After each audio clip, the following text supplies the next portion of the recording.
So I hear my students talk about their vacations quite a bit, and one of the places that comes up pretty often is Izu Peninsula.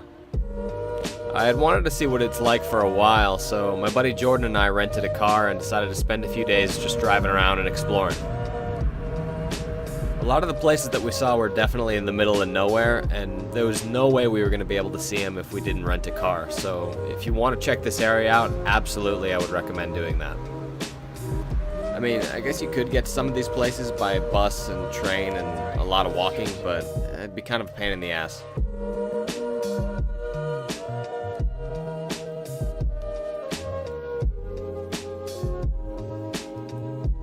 One of the things I've kind of realized throughout my travels is that the more out of the way you are, generally speaking, the better the food is.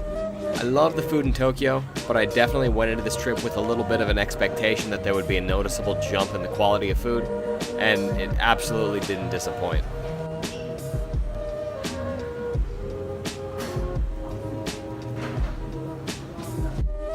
We had barely started our loop in the northeastern part of the peninsula, and we were already finding cool places to stop and kind of just enjoy the scenery.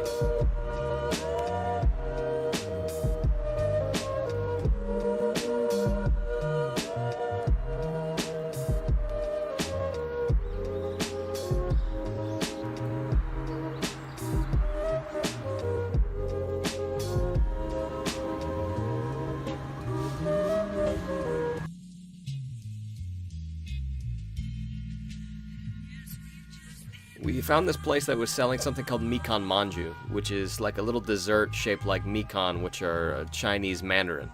Personally, I thought they tasted like they were made of some kind of sweet potato or marzipan, but I think Jordan had different ideas. It's actually a lot harder than I imagined, so that's throwing me off right now. Okay. Throwing me off my game a little bit. Alright. What's in the middle there?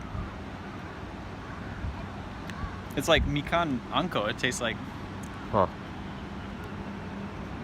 Out of 10, what do you think? It's good.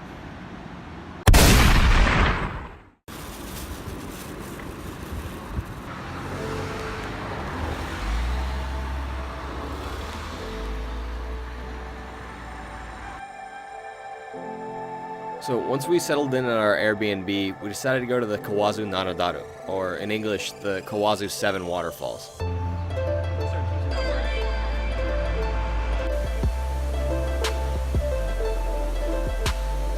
It's a beautiful area in the mountains of Kawazu, with a long river running through it, scattered with, as the name might suggest, 7 famous waterfalls.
So eventually, as you trek along the river, there's an area where you can drop 100 yen into the box and you can take 3 wishing stones.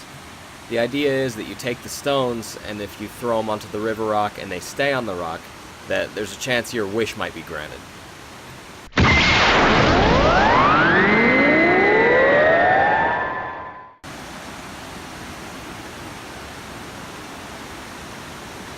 Ready? Yeah.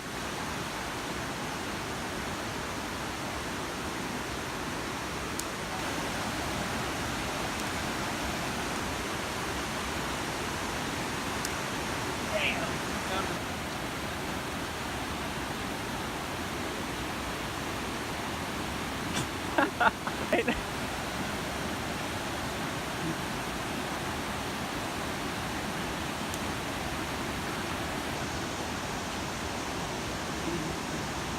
Hey. That's why I don't play basketball.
So the next day we decided to drive towards the south end of the peninsula for a bit of a change of scenery. A lot of people say Shimoda has some of the best beaches in Japan, and even as someone who's not much of a beach guy myself, it's sort of hard to disagree. In my experience, they're second only to Okinawa, and I think that's because the water down there is so clear and blue compared to anything I've ever seen before, that it's kind of hard to compare anything to it.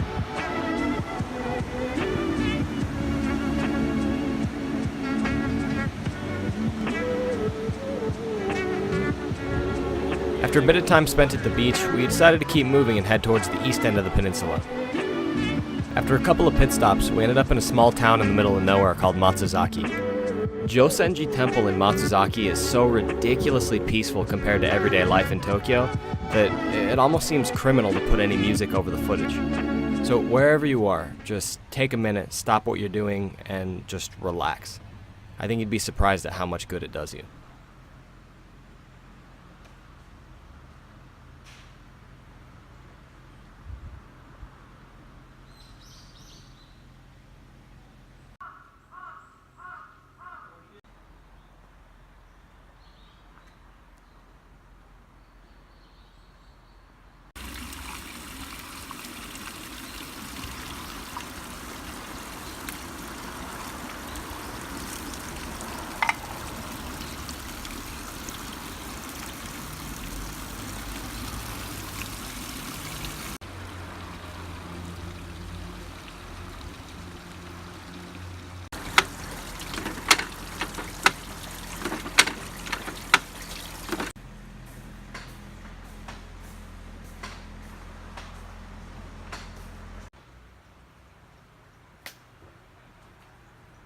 Alright, relaxation time's over. So after we left the temple, we found this little restaurant, and it was hands down one of the best meals I've ever had. We started off the meal with some shishimo. It was a little strange at first, eating the fish, just bones and everything, but it was really good. It didn't really take much getting used to. I completely forgot to ask the lady what this fish was, but it was smoky, crispy, delicious, and cooked to perfection. There were a lot of really good sides too, but where the meal really shined was the fresh sashimi and the miso soup.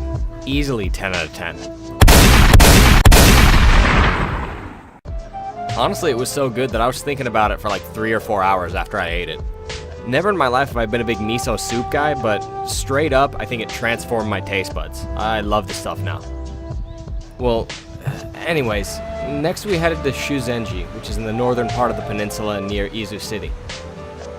We stopped by Shuzenji Temple, which was built in 807 AD. It's a focal point of the small town, so if you visit, it's going to be kind of hard to miss. So Japan has this habit of taking two foods that just don't belong together at all and putting them together to see what happens. Well, this area is famous for its fresh wasabi, and if you don't know what wasabi is, it's basically the Japanese equivalent of horseradish. So naturally, they decided to put it on ice cream.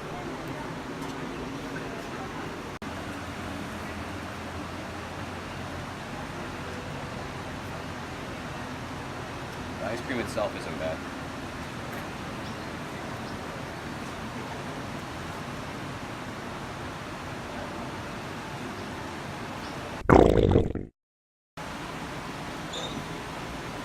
That's pretty nice and mixed up in there.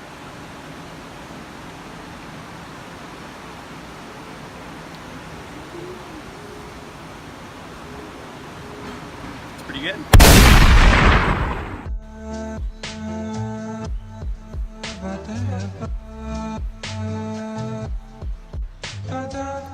Overall, Shuzenji is a pretty cool little town.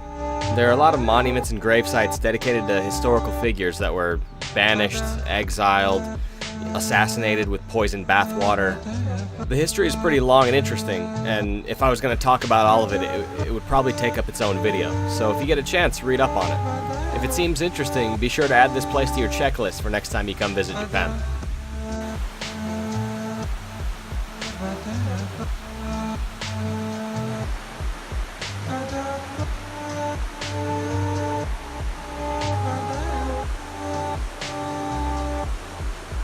Ada